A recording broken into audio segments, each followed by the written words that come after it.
todos. Com muita satisfação que nós fazemos aí a abertura, né, de mais um seminário PPGP. E hoje nós temos a grata satisfação, a alegria, né, de contar com o pesquisador Tiago Emanuel Nunes Braga, que vai falar para todos nós, né, sobre os sistemas de informação e a promoção de políticas públicas. Eu não vou apresentá-lo, né? Vou deixar que o próprio Tiago faça essa apresentação quando passar a palavra para ele. Queria ressaltar aqui as presenças, né? Figuras ilustres aqui, né? Eu vou, em nome dele, né? O Celso, coordenador do programa, né? O Alexandre, professor do programa também, o Saldo, os demais aqui presentes, né? Temos alunos, temos ex-alunos aqui presentes. Agradecer a presença de todos. E sem perder tempo, Tiago, vou passar a palavra para você, já imediatamente agradecendo, tá bom? O fato de você ter aceitado o convite. E, enfim, a palavra é sua. Se quiser fazer alguma apresentação, a palavra é sua, tá bom? Obrigado pela...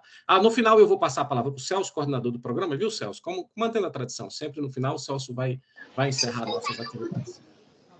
Beleza, combinado. Não, primeiramente queria agradecer ao programa, né, no nome da sua pessoa, pelo convite, uma honra estar aqui. Eu vou trazer embora, né, seja uma fala para um curso de pós-graduação, eu vou trazer muito da experiência prática do IBICT, que é uma unidade de pesquisa vinculada ao Ministério da Ciência, Tecnologia e Inovações.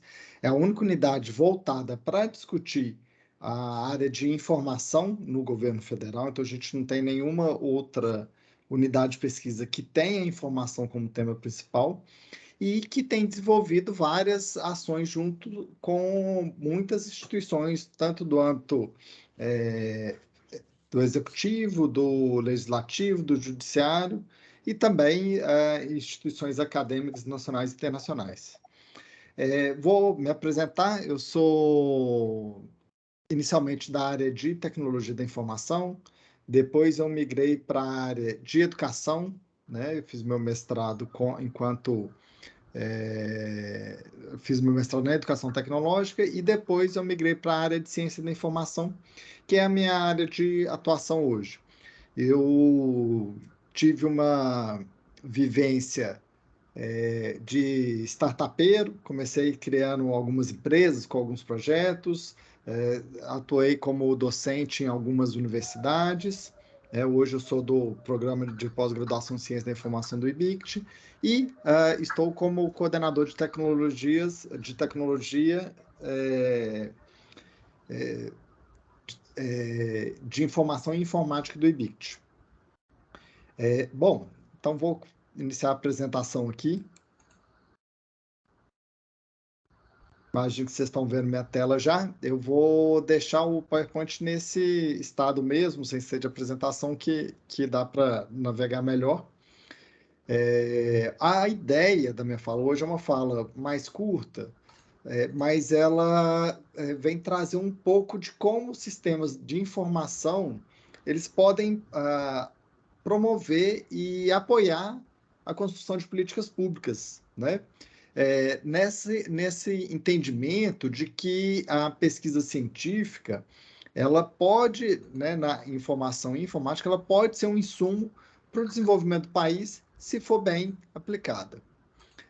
Para iniciar, eu vou falar um pouquinho do IBICT. O IBICT ele é uma unidade de pesquisa do Ministério de Ciência, Tecnologia e Inovações, e o IBICT ele tem uma história muito interessante, porque ele surgiu de uma chamada da Unesco, que era uma chamada para se criar centros de inteligência que pudessem dar conta de organizar as informações do país. E quem imaginou e quem contextualizou esses centros de organização da informação foram dois pesquisadores, Paul Otlet e Henri Lafontaine.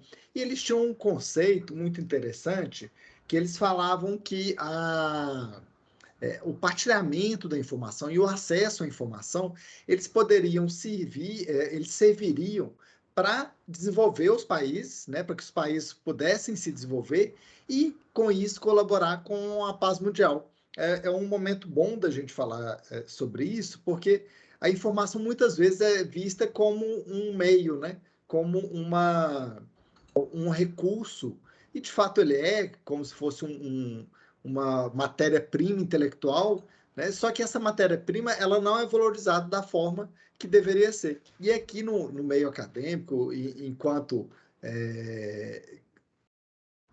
uma instituição que promove a formação, é que a gente tem que ressaltar esse papel da informação, que ela é a matéria-prima capaz de contribuir para o desenvolvimento do país. E, neste caso, o que eu vou trazer é a discussão sobre como ela colabora para a construção de políticas públicas. E aí, eu trago para a gente começar uma pergunta sobre qual é o papel dos sistemas de informação. Porque o sistema de informação, durante muito tempo, eles foram vistos como um fim em si mesmo, né? Então, se tinha um sistema de informação e se adaptava todo o processo de se fazer alguma coisa em detrimento ou em favorecimento daquele sistema de informação. E, gente, eu estou ouvindo um barulho de fundo. Eu não sei se alguém está com o microfone aberto.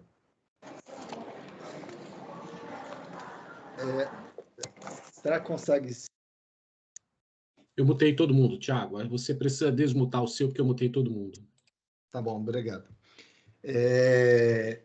E durante muito tempo foi isso. E aí eu vou fazer uma brincadeira com o pessoal que é da TI, mas eu posso porque eu também já fui da TI, né? Então eu tenho essa liberdade. Que primeiro surgiram os problemas. E aí surgiram os programas de computador para resolver esses problemas. E agora a gente está tendo que resolver os problemas que os programas de computador trouxeram para a sociedade.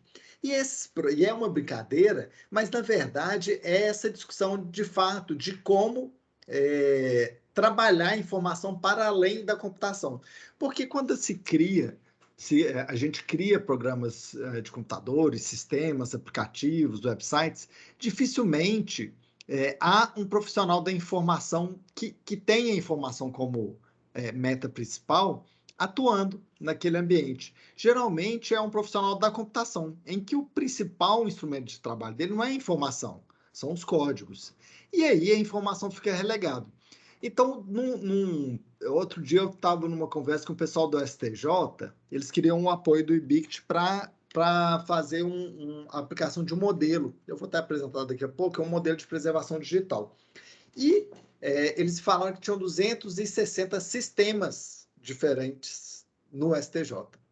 E que esses sistemas não conversavam entre si, porque não tinha padrão de metadado, não tinha uma nomenclatura básica, não tinha um tesauro com um dicionário controlado. E isso gerava uma grande dor de cabeça, porque eram 260 sistemas que precisavam ser feitos backups, que precisavam ser operacionalizados, que precisavam receber manutenção, que precisavam ser compatibilizados, que precisavam trocar dados, e acabava que a operação daqueles sistemas consumia grande parte do tempo dos profissionais que deviam estar trabalhando com o objetivo da instituição. Então, só para essa foto aqui, da bela, né, esplanada dos ministérios, ela é uma foto que busca se representar e exemplificar um problema que acontece muitas vezes. Em qualquer um desses ministérios, quando o ministro, ou lá na Câmara dos Deputados, ou no Palácio da Alvorada, quando alguém precisa de informação, a pessoa fala que precisa da informação, fala qual a informação que precisa, e todo mundo fica dentro da sua instituição louco para achar a informação e organizar aquela informação. E isso acontece porque a informação ela está dissipada em vários lugares, e ela está espalhada, e ela precisa, naquele momento de necessidade, ser agregada. E aí, isso acaba atrasando o processo de construção de políticas públicas e acaba atrasando também o processo de tomada de decisão. Tem essa imagem, ela é uma imagem muito conhecida, e ela vem diferenciar como que se constrói as coisas, né? Então, a gente tem uma parte aqui, que são os dados, uma parte que é informação, tanto os dados quanto a informação eu consigo habilitar e manter instalado no sistema, né? Eu tenho uma parte que é a parte de conhecimento. Então, teoricamente, o conhecimento ele só é possível dentro do ser humano, né? Agora, com os avanços das inteligências artificiais, a gente não sabe até onde está, mas ainda hoje o que se entende é que o conhecimento ele é humano, porque é a apropriação da informação.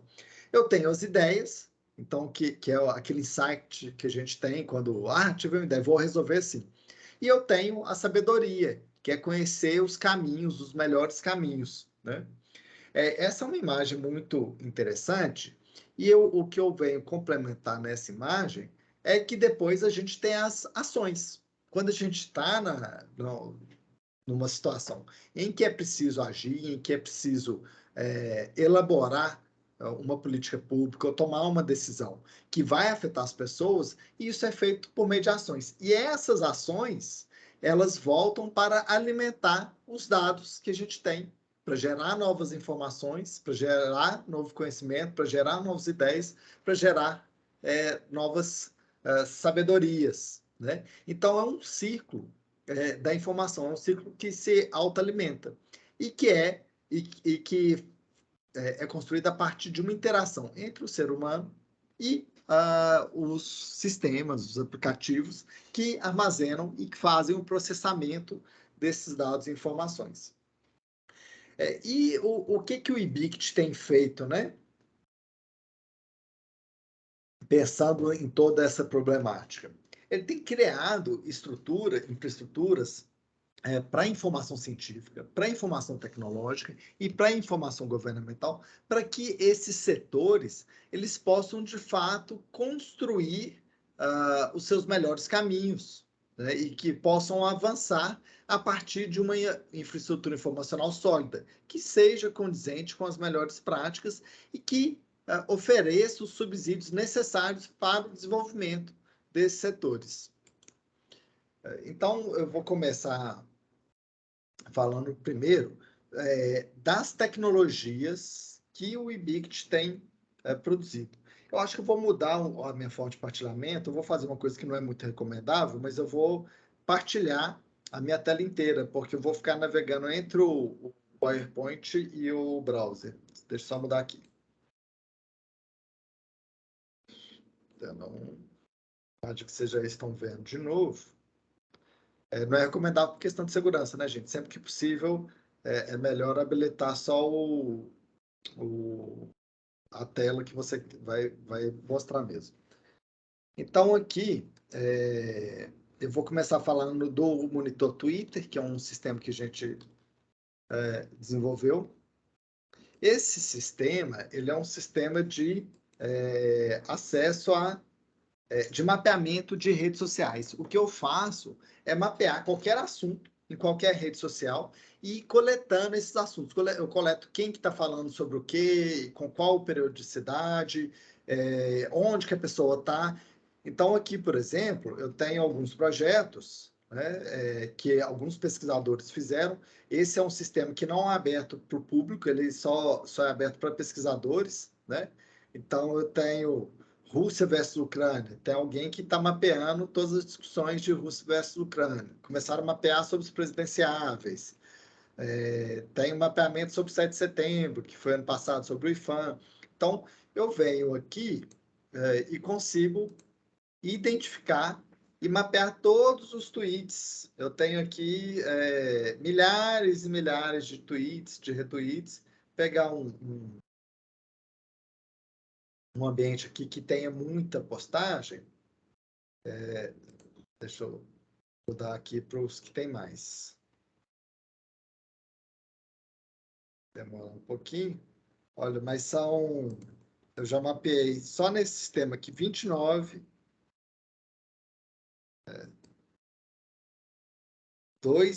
quase 3 milhões de tweets. Então, por exemplo, o que foi mais retweetado é um tweet sobre para parar com o ódio contra a Ásia, né? que é uma pesquisa que está sendo feita aqui, que foi publicada pelo BTS, que é um grupo, né, coreano, e ele foi retweetado 1 milhão de vezes. Tá? Esse é um sistema que a gente tem desenvolvido, que é o Monitor Twitter. Então, é um sistema que permite coletar informações para eu entender como que a sociedade está pensando sobre determinado assunto.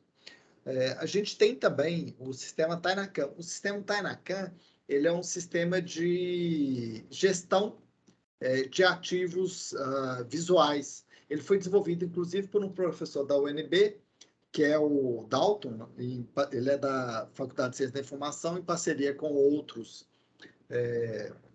pesquisadores, e que agora está sendo... o IBIC está dando manutenção nele. Eu tenho também o Lavoisier. O Lavoisier, vou mostrar aqui para vocês. Essa é a rede global de interoperabilidade de dados de ACV. Essa rede, ela permite juntar dados de vários países sobre desempenho ambiental de produtos e serviços. Então, aqui eu tenho 9 mil dados gratuitos e 88 mil dados pagos, né, que estão à venda. Eu consigo identificar aqui os países, os fornecedores. Um dos fornecedores de dados é o IBICT, que está aqui. O IBICT forneceu alguns dados. E o que a gente fez foi um conversor, porque esses dados, eles são, cada um, eles possuem um formato. E o que acontecia? Quando uma empresa suíça ia comprar um produto brasileiro, ela precisa fazer uma avaliação do desempenho ambiental desse produto brasileiro. E o que ela fazia era pegar um dado que foi feito por uma empresa suíça sobre o Brasil e usar esse dado como parâmetro.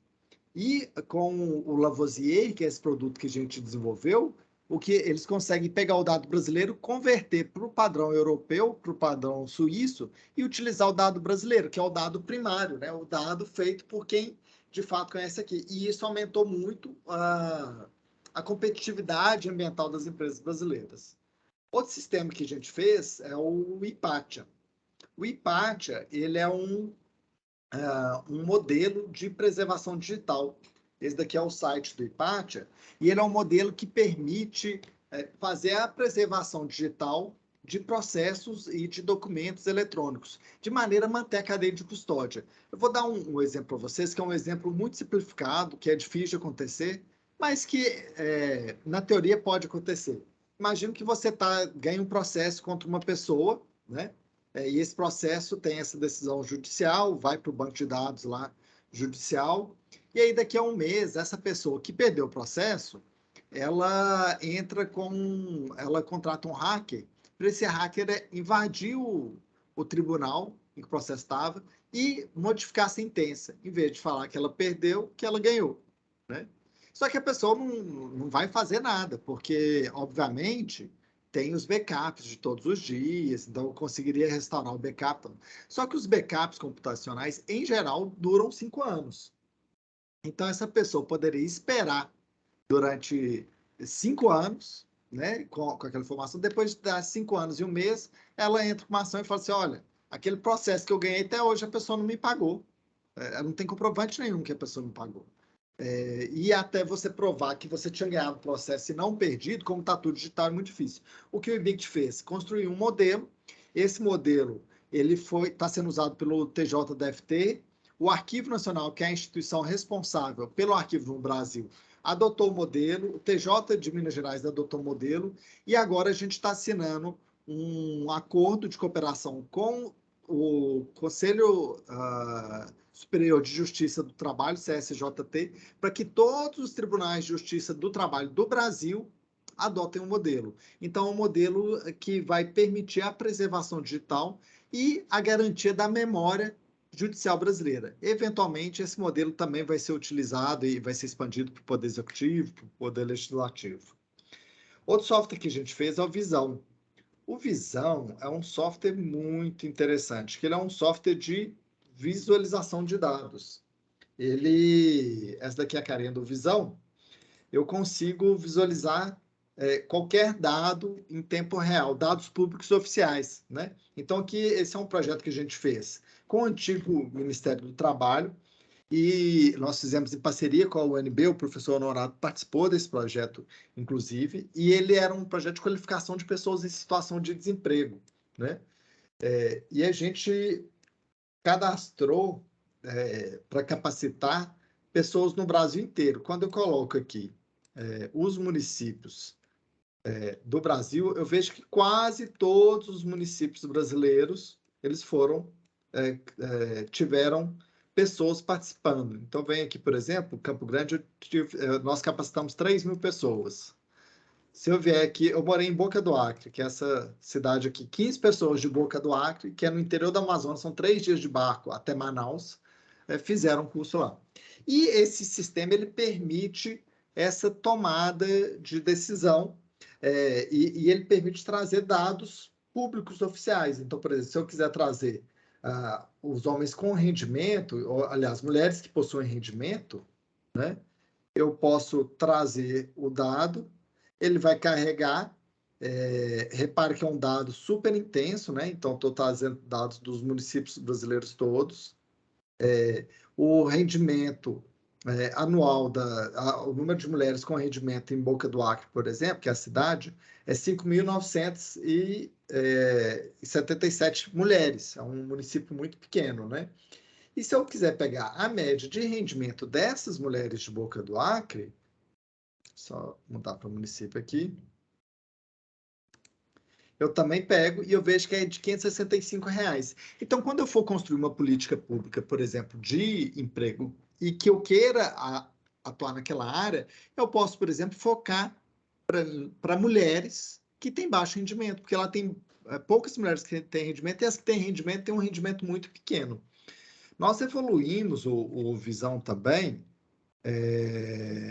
para fazer uma análise de rede. Então, aqui, lembra daquele projeto do Twitter que eu mostrei para vocês, de coleta de dados de redes sociais? A gente está desenvolvendo, está sendo feito agora, então está em piloto, eu nem sei se vai abrir, deixa eu tentar de novo. Talvez não abra, enquanto isso eu vou abrir no outro. A gente fez um mapeamento de todos os nós, né, de como que as pessoas se interagiam. Vou deixar carregando aqui enquanto falo, mas isso daqui também é uma análise do Twitter. Nós mapeamos todos os Twitters, e aí eu crio agora visualizações que permitam extrair dos dados do Twitter informações como, por exemplo, os principais conceitos, os principais temas. Eu não sei se vai carregar aqui, porque esses dois estão em modo de visualização, de construção. Esse já carregou.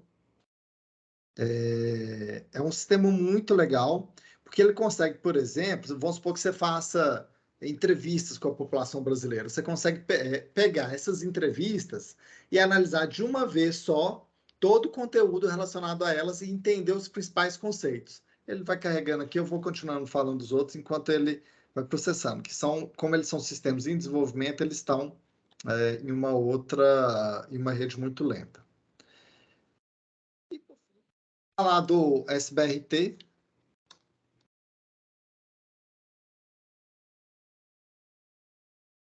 Esse sistema, ele é um sistema de resposta técnica, é como se fosse uma consultoria para as pequenas empresas. Qualquer empresa no Brasil que quiser usar esse sistema, ele pode fazer uma consulta e tirar uma dúvida técnica, e essa dúvida é respondida por um especialista para aquela empresa. A gente tem 9 instituições parceiras e elas, uma dessas 9 vai pegar a resposta e vai pegar a pergunta e vai preparar a resposta e enviar para a empresa. E a empresa pode usar essa resposta para resolver um problema prático. Esse sistema é tão legal que ele foi adotado pelo Sebrae. Então, se a gente for entrar no site do Sebrae Nacional, eu tenho aqui, dentro dos serviços digitais deles, as respostas técnicas, que acessa o serviço do IBIT e traz essas respostas para as pessoas atuarem. Então, essas são as respostas que eles estão trazendo, né, Então, essa resposta aqui de Woodframe foi feita pela nossa equipe e disponibilizada por meio de um web service para o Sebrae. E qualquer instituição parceira pode usar esse conteúdo do Sebrae. Aqui, novamente, eu voltei para o Visão. Eu voltei para o Visão, e isso daqui é o sistema que eu falei que... Deixa eu minimizar aqui. É o sistema que eu falei que avaliava. Então, isso daqui é o do IBICT, né? Eu consigo identificar que o termo informação e ciência são os termos mais utilizados pelo IBICT. Eu consigo avaliar quais são os temas que estão em alta. Então, isso daqui são os tempos, né? Isso daqui é o tempo 1, começou no 1 e foi até o 10º, que é o tempo mais recente, e que agora eles estão associando muito o IBICT com o MCTI.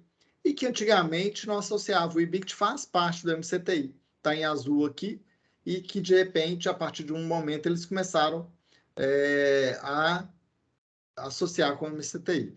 Eu consigo aqui identificar quais são os temas principais do IBICT, que é ciência e informação. O IBICT é a casa da ciência e da informação do Brasil.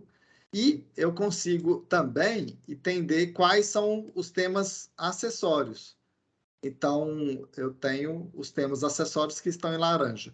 Isso tudo feito automaticamente, a partir de uma análise de rede social, no caso do Twitter, ele me dá uma percepção de como a sociedade está vendo o IBICT. E isso daqui é o IBICT, mas poderia ser um assunto qualquer, e eu poderia utilizar um sistema como esse para construir as minhas políticas públicas e para entender o sentimento da sociedade, como que a sociedade está relacionando com algum problema.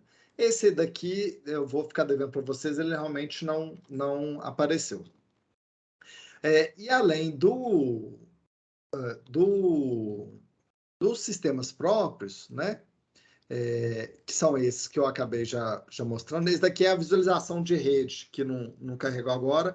Ele também usa o Twitter para fazer os nós entre as pessoas. Quando você clica nos nós, você identifica o assunto, quantas pessoas curtiram, se as pessoas estão falando bem, se estão falando mal do assunto. Tem toda uma estrutura aí.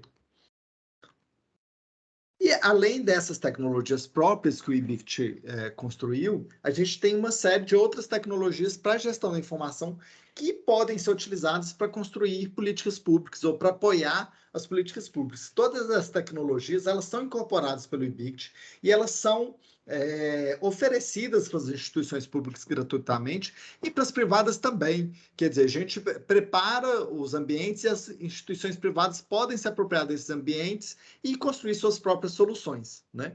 E o IBICT também tem trazido, além desses sistemas, ele tem trazido manuais que permitem, e traduzido para o português, e permitindo com isso a apropriação desses sistemas. E aqui eu vou trazer um pouco de outros sistemas que aí ele já tem um foco mais na aplicação para o cidadão. Então, por exemplo, esse daqui é o Cives. Ele foi feito com uma tecnologia apoiada pelo IBICT e ele é um portal de ciência cidadã que permite que as pessoas participem do processo de construção da ciência. Esse portal aqui é o portal do PSIM. Também foi feito em parceria do IBICT com o UNB, e é um ambiente que ele busca avaliar a eficiência das escolas cívico-militares, que é um programa do governo brasileiro atual, e certificar aquelas escolas que, de fato, conseguiram melhorar o seu desempenho a partir da implementação do programa. Esse daqui é um programa que já acabou, eu falei dele, eu mostrei o visão relativo a esse programa, que era o Escola do Trabalhador, que oferecia cursos gratuitos para pessoas em situação de desemprego, né, que estavam requerendo o auxílio-emprego.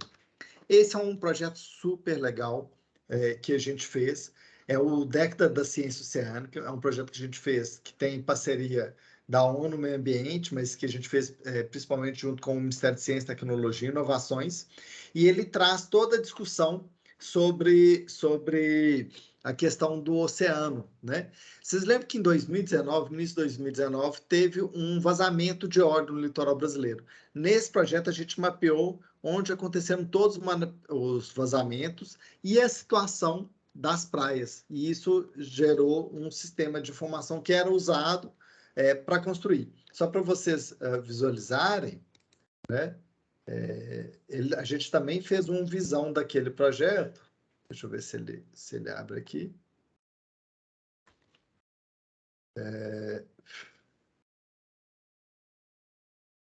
Esse no mar.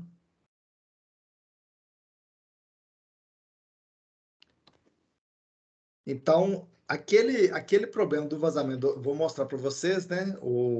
As áreas com mancha, segundo a última coleta. Então, a gente tinha 21 áreas com mancha, 20 aqui e mais essa. E aquele sistema gerou um recurso do MCTI para financiar pesquisas sobre o mar. Então, a gente teve em toda a costa brasileira, praticamente, projetos aprovados para lidar com pesquisas sobre óleo do mar, inclusive um projeto aprovado, 4 projetos aprovados em Minas Gerais, que não tem mar, mas que tinham pesquisadores que eram especialistas sobre a temática e que aprovaram esses projetos. Esse daqui é um muito legal. A gente acabou de fazer um observatório para a Agência de Cooperação Brasileira que agrega todas as informações sobre cooperação internacional, principalmente cooperação Sul-Sul, envolvendo o Brasil e os países da África, da Ásia, com os quais ele, e da América Latina, com os quais ele coopera. E isso foi apresentado semana passada, essa semana, segunda-feira, no Itamaraty, como uma ferramenta única do mundo. É o único observatório que sintetiza e que agrega todas as documentações sobre a cooperação internacional de um país. Não há nenhum outro observatório assim no mundo. Esse daqui, vocês talvez tenham acompanhado, é um sistema que chama Lattes Data. O IBICT apoiou o CNPq para que todos os dados de pesquisa financiados com recursos do CNPq pudessem ser submetidos para um repositório único, que é o Lattes Data, que foi desenvolvido em parceria entre o IBICT e o CNPq. E essa daqui é a Global LCA Data Access, que eu já mostrei. Bom, pessoal, era uma fala mais condensada, né? Eu queria novamente agradecer o Honorato, professor Honorato, pelo convite, e eu não sei se há na dinâmica que vocês passam para pergunta, mas se tiver, eu estou à disposição. Tem sim, Tiago. Bom, muito boa, Tiago, sua apresentação nos deu assim uma visão bastante ampla, né, sobre as atividades do PSIM, mais ainda, né, nos presenteou com uma ideia do que são os sistemas de informação, sua utilidade, sua necessidade.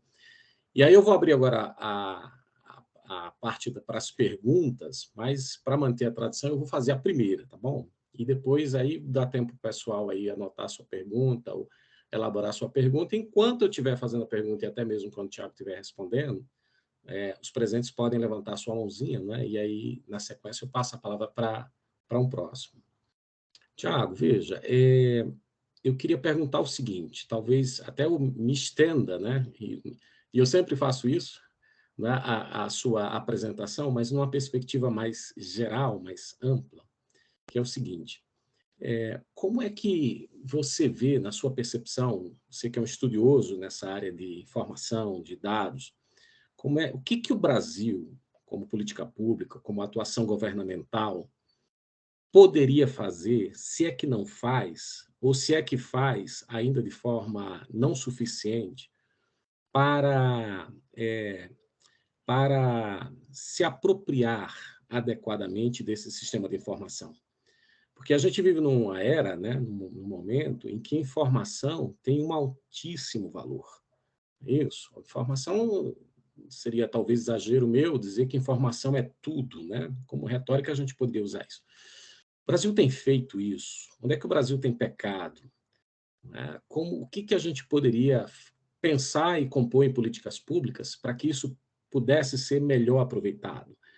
Para as pesquisas econômicas, enfim, para tudo. Não vou nem elencar aqui, porque eu me perderia e limitaria a pergunta. Mas de maneira geral, o que a gente precisa avançar? O que a gente precisa fazer? Que a informação tem. Às vezes o pesquisador até reclama, olha, não tem dados sobre isso. Às vezes ele não sabe achar, ele não sabe procurar, às vezes não está acessível, né, dependendo do que ele está fazendo. O que a gente poderia fazer? Na sua perspectiva, você que trabalha com isso, que recomendação você daria para as autoridades nesse sentido, em forma de política pública? Renato, muito obrigado pela pergunta. Na verdade, ela é muito pertinente. Só que, assim, a primeira percepção que eu tenho é que o Brasil, na verdade, ele está na vanguarda da questão dos dados. Quer dizer, o Brasil tem um movimento internacional que chama Open Government Partnership, né? A OGP, todos conhecem. Esse movimento ele foi criado. O Brasil é um dos países fundadores, foram 11 países que fundaram esse movimento e o Brasil teve participação ativa. O Brasil é um dos países que mais abre dados governamentais no mundo.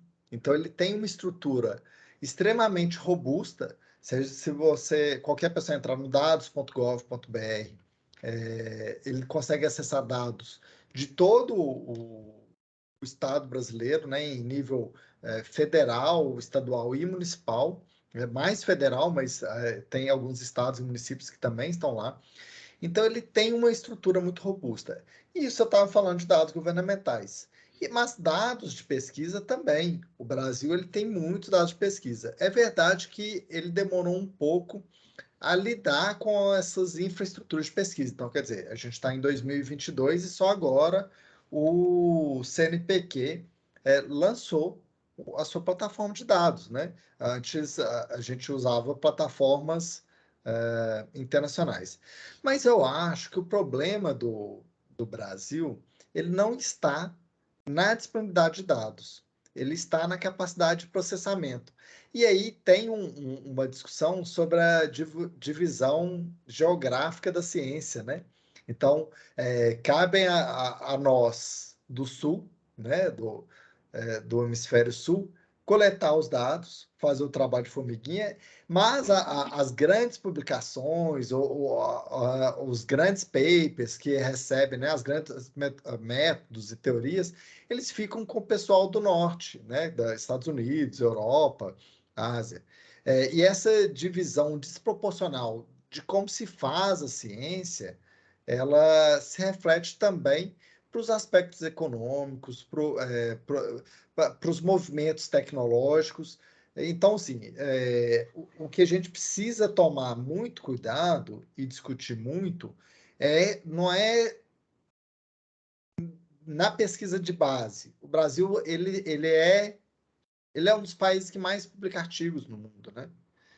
O que não se tem, no caso da pesquisa, é uma capacidade de processamento e, no caso das empresas do setor produtivo, uma capacidade de transformar aquelas pesquisas em produtos viáveis, em patentes, em registros que caracterizem aquele esforço que foi feito na preparação, na coleta, e transforma aquele esforço em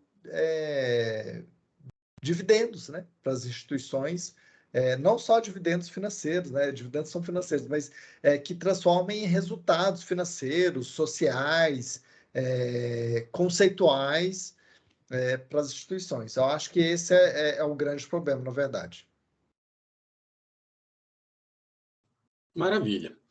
Pessoal, aberto para as perguntas. Alguém gostaria de fazer? Eu vou destacar aqui algumas pessoas aqui que eu reconheço, né? Está aqui o Coronel Gilson, né? Nosso diretor lá do PECIM, né? A política foi citada, né? Ele está aqui nos prestigiando com a sua presença, né? Enfim, temos vários aqui amigos, né? Que estão prestigiando aqui o nosso evento, né? O professor Milton, né? Que é do IBICT, a Jordana, já citei, não é? A Cleusa, se eu não estiver enganado, ela é do DENIT, né? Se não estiver enganado, ela é do DENIT. Enfim, mas alguma pergunta, pessoal? Alguém gostaria de fazer alguma pergunta? Aberto. Acho que não, Thiago. Então, eu vou partir para as considerações finais. Thiago, Novamente, queria agradecer a sua participação, a sua... Opa, apareceu aqui, ó. Alexandre, agora apareceu um monte de gente. Vamos lá, eu vi a primeira aqui, eu vi o Alexandre, mas, Alexandre, se você é um cavalheiro, eu vou passar para a Yara, Alexandre. Tudo Pode bem? passar, professor. Yara. Vai, passa. Não é tanto uma pergunta, mas assim, eu me cadastrei, quando ele falou, né, quando o palestrante falou, o Thiago, né, falou sobre o Visão, eu fui me cadastrar. E é tão rapidinho, tão interativo, é incrível, viu? Adorei. Bom demais para fazer pesquisa, né? Ministério da Educação, tem muitas coisas boas, eu estou aqui voando, assim, no meio deles. É muito legal, viu? E tecnologia, informação, é maravilhoso, né? Obrigado, Yara. O Visão é meu xodó. Nossa, mas tem que ser mesmo, viu? Adoro. Tem de ser mesmo, porque... E, assim, muito bonito, né? Muito aberto, assim, com dados tão fáceis de acessar. E o Visão ele é muito legal, porque qualquer pessoa pode criar e subir seus próprios dados. Então, ele tem os dados oficiais. Ele pode subir dados? Pode subir. Então, vamos supor, você fez uma pesquisa e coletou dados. Essa pesquisa, por exemplo, que a gente fez do P5 que eu citei, nós subimos os dados, alguns dados para o Visão. E estão usando esses dados, por exemplo, para localizar as escolas. Qualquer pessoa. E eu posso, por exemplo, subir dados da minha pesquisa e interagir esses dados com dados públicos oficiais, que é uma das grandes dificuldades para o pesquisador, é ter braço para coletar os dados do IBGE, do Ministério da Saúde, do Ministério do Trabalho, do Ministério da Economia, do Ministério da Educação. Então, eu tenho essa possibilidade de interagir.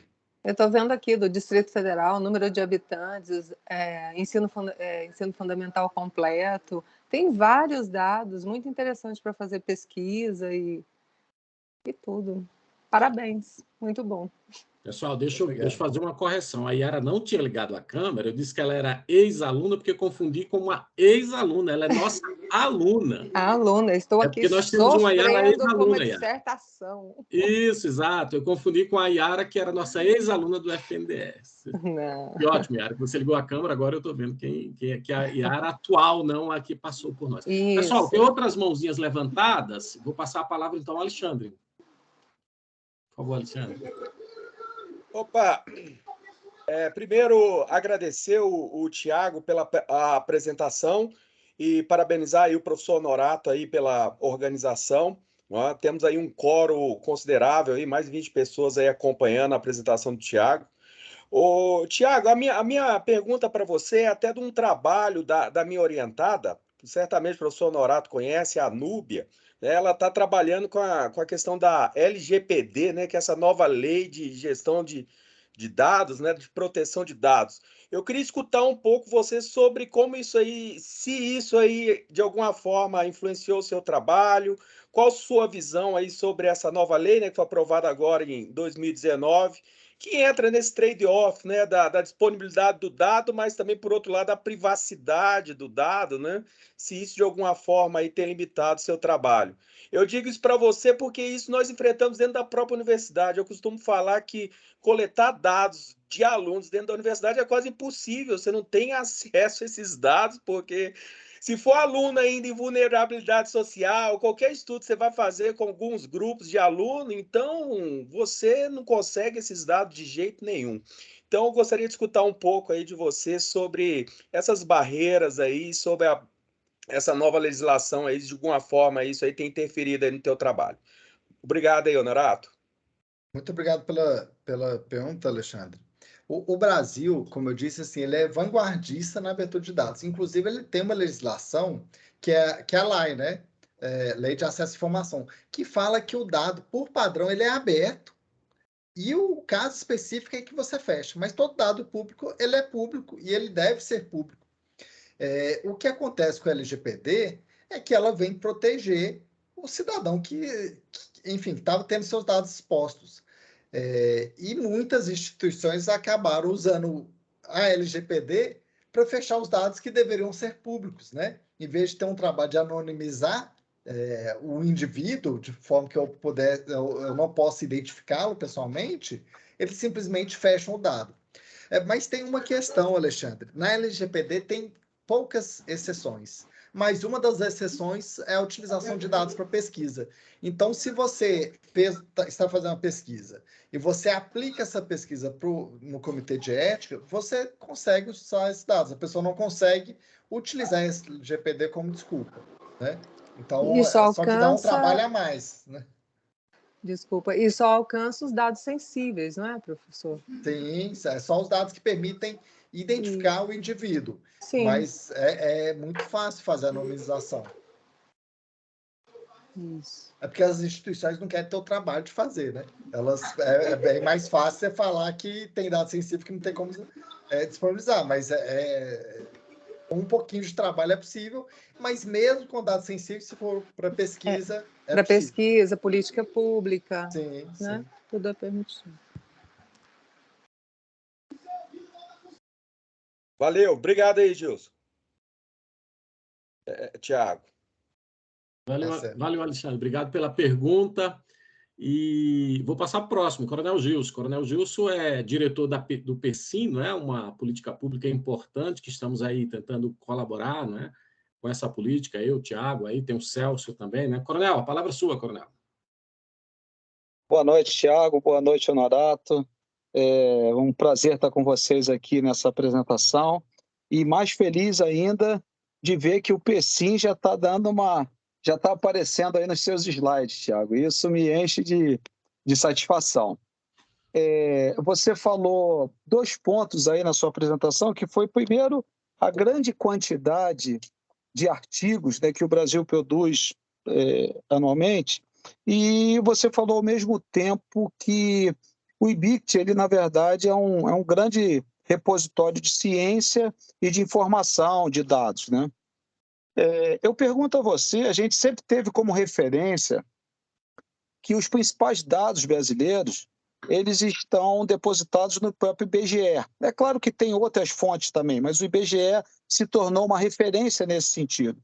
Eu pergunto a você se vocês do IBICT têm alguma estratégia para que a sociedade brasileira possa conhecer mais esse repositório e saber que existem dados valiosos com vocês ou dentro do potencial que vocês têm para trabalhar. Porque muitas vezes a gente tem uma grande quantidade de artigos, isso é verdade, mas também muitas vezes esses artigos se baseiam em trabalhos estatísticos duvidosos. Coronel Gilson, primeiramente, obrigado por prestigiar esse espaço aqui, é uma honra. Sim, todas as apresentações que a gente está fazendo, a gente já apoia o projeto PECIM com muito orgulho. De fato, foi uma honra poder ter contribuído de alguma forma. Com relação aos dados, o IBGE, de fato, é uma das instituições de referência, né, no Brasil e no mundo. Eles têm até um visualizador, que é um visualizador muito legal. Agora, tem dados porque o IBGE são os dados coletados muito quantitativos, né? O IBGE não trabalha com dados qualitativos. Quando a gente fala de dado de pesquisa especificamente, o Brasil ele tem a maior biblioteca de teses e dissertações do mundo. Nenhum outro país no mundo tem tantos dados. A gente tem uma biblioteca com 2 milhões de documentos de teses e dissertações. Tem outra que é maior, só uma, né? Que é maior, mas ela é de um conjunto de países. Ela não é de um país apenas. De um país apenas, a do Brasil é maior, que é a BDTD. E a gente também é o único país que tem, institucionalmente falando, um banco de currículos de pesquisadores. Nenhum outro país tem, né? O que os outros países usam é o ORCID, né? Que é um agregador de pesquisa. Então, sim, o Brasil, nessa seara de organização das informações para pesquisa, ele está muito bem. Qual que é a dificuldade? E por que várias instituições, principalmente governamentais, têm procurado agora o IBICT, procurado não só o IBICT, mas outras instituições também, para discutir essa questão da integração das informações? É que quando a gente começou a lidar com esses sistemas computacionais, a gente não parava para pensar em nomenclatura, não parava para pensar em metadados.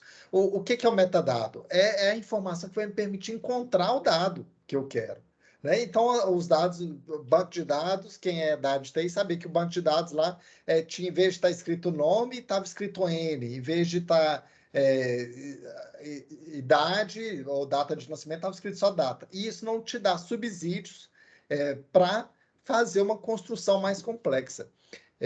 Mas o IBICT ele tem uma dificuldade que a gente está superando agora, que é de comunicação. A gente faz muitos sistemas e durante muito tempo a gente não aparecia, a gente estava satisfeito em contribuir, porque era uma instituição que trabalhava com a infraestrutura, e a infraestrutura, de fato, ela não aparecia muito. Mas, recentemente, a gente conseguiu, inclusive com a ajuda valiosa de parceiros, como é o MEC, que tem prestigiado o IBICT nas suas ações. Mas é um trabalho de formiguinha. Obrigado.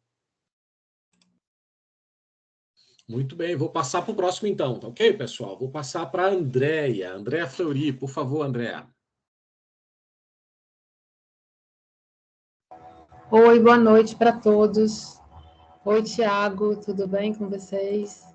Então, eu estou passando aqui, Tiago, para parabenizar você pela apresentação e para reforçar a importância do Visão como um sistema que, além dele disponibilizar os dados abertos, ele proporciona esse acesso de forma interativa. E parabéns, tá? André, muito obrigado pelas suas palavras. A André é pesquisadora do IBICT, ela é um craque nos sistemas de informação também. Vários sistemas do IBICT foram feitos com os dedinhos da Andréia. Obrigado, André. Um abraço. Imagina. Obrigada. Tchau, gente. Boa noite. Obrigado, Andréa. Vou passar para o próximo, então. Nosso coordenador, Celso. Opa, boa noite aí a todos. Primeiramente, aí, parabéns aí, Tiago, pela bela apresentação. Gostei muito. Assim, bem interessante, né, os sistemas de informações, né, que existem hoje, mas é um desafio ainda muito grande, né, porque as informações ainda estão muito pulverizadas, sem um padrão, né, estão aí dispersas, né? E eu lembro que eu fui dar um curso, inclusive quando o Honorato me convidou, um curso chamado Economia da Tecnologia da Informação, né? E ali nesse curso eu tive a oportunidade de ler os rapazes que desenvolveram o Yahoo, né? E eram estudantes, se eu não me engano, eu posso estar enganado, tá? Não vou lembrar assim dos detalhes, porque já tem muitos anos que eu dei esse curso, mas eram estudantes, acho que da Universidade de Berkeley, na Califórnia, e eles participavam de apostas apostas de esportes, né? E já existia a internet naquela época, mas ela era muito incipiente, então eles tinham muitas dificuldades de encontrar as informações. E aí eles tiveram a ideia de criar o Yahoo, né? E aí ia ter a parte lá só de esporte, a parte só de economia, né? E ali eles conseguiriam, né, agregar as informações das mais importantes. E eles, pelo que eu me lembro aqui, eles pegavam aqueles sites que tinham o maior número de visitas, né? Não necessariamente os melhores, mas que tinham o maior número de visitantes, né? E ali, né, então surgiu a ideia, né, do Yahoo, depois vem o Google, né, e tudo mais, né?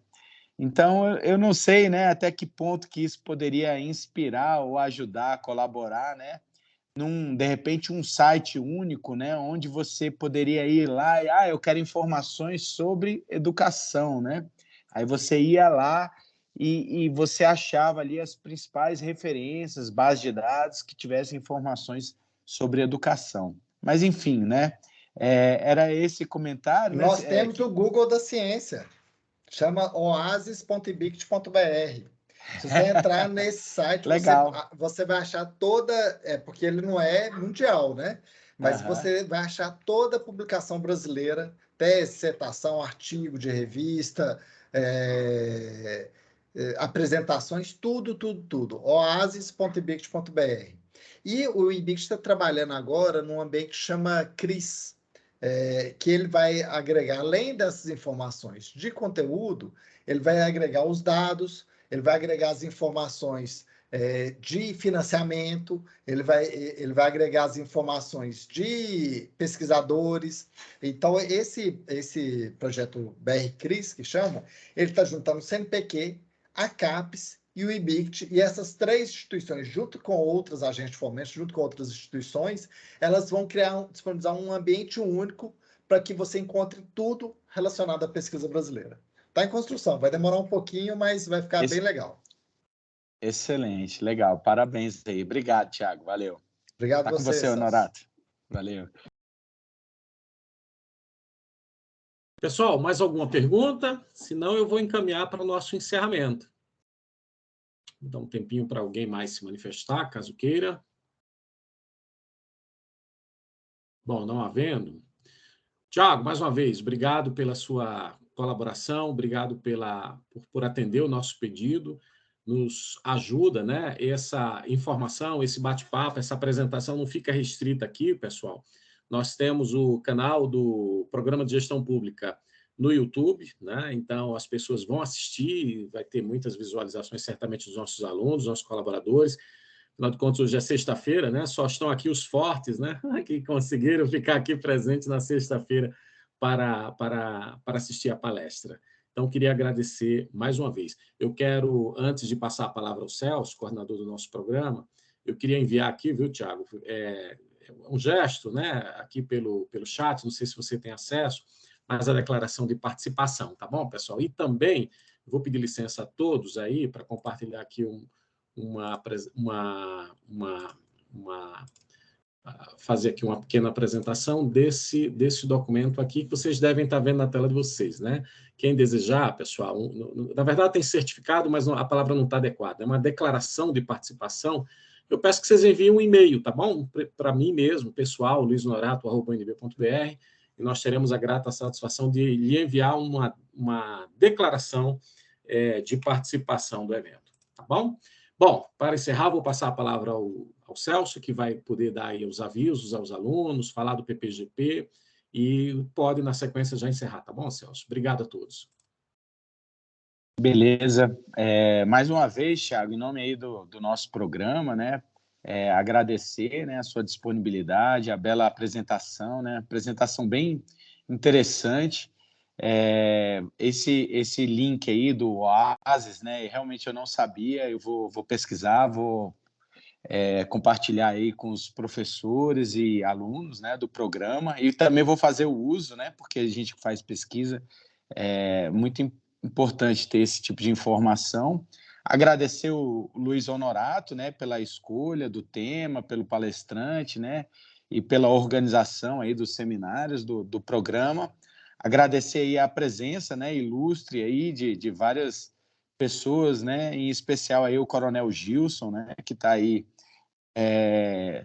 na frente de uma política pública de extrema relevância, né, na área de educação, né, do nosso país, né, uma área que precisa, né, de bastante trabalho, né, e de programas interessantes e que tenha boas ideias, né, para a gente poder sair de uma situação, né, não muito confortável hoje.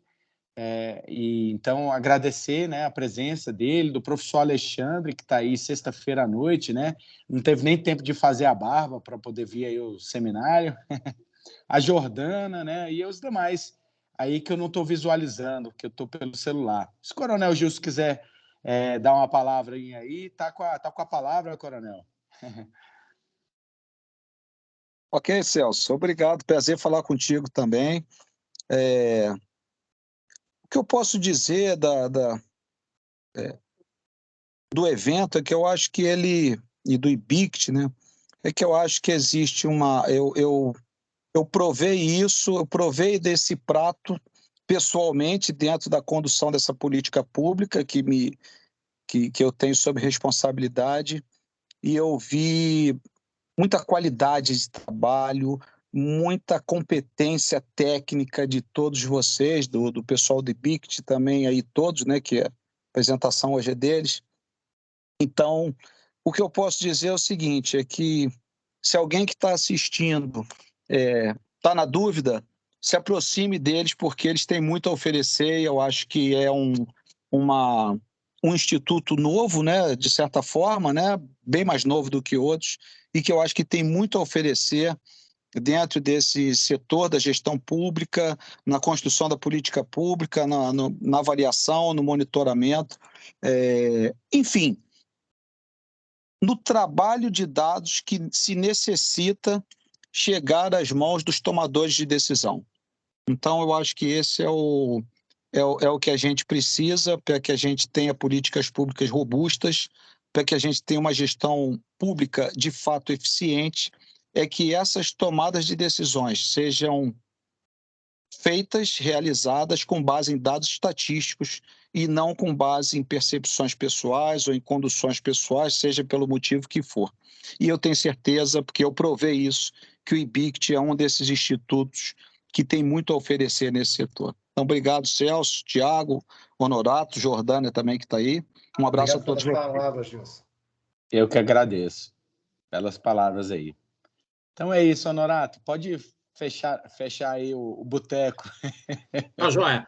Pessoal, agradecer a todos vocês, tá bom? Tiago, mais uma vez, Coronel Gilson, a todos os presentes, tá bom? Daqui a pouquinho essa palestra vai estar no YouTube. Enfim, não vai ser difícil. Você coloca lá o nome do programa, né? PPGP, ou Programa de Gestão Pública da Universidade de Brasília, você vai achar facilmente. Você pode, inclusive, se inscrever, temos várias palestras, né, da professora Terese, mais recentemente, tivemos várias já, e vamos ter outras, né? Coronel Gilson já está em estado, tá certo? Convidado a também palestrar, falar do programa. Temos alunos nossos do programa que estão pesquisando sobre o tema e poderá nos dar aí uma contribuição também nas nossas futuras palestras. Pessoal, obrigado por tudo. Boa sexta-feira e aproveitem o seu final de semana. Tchau, pessoal. Obrigado, tchau. Tchau, boa noite. Um abraço, Boa noite.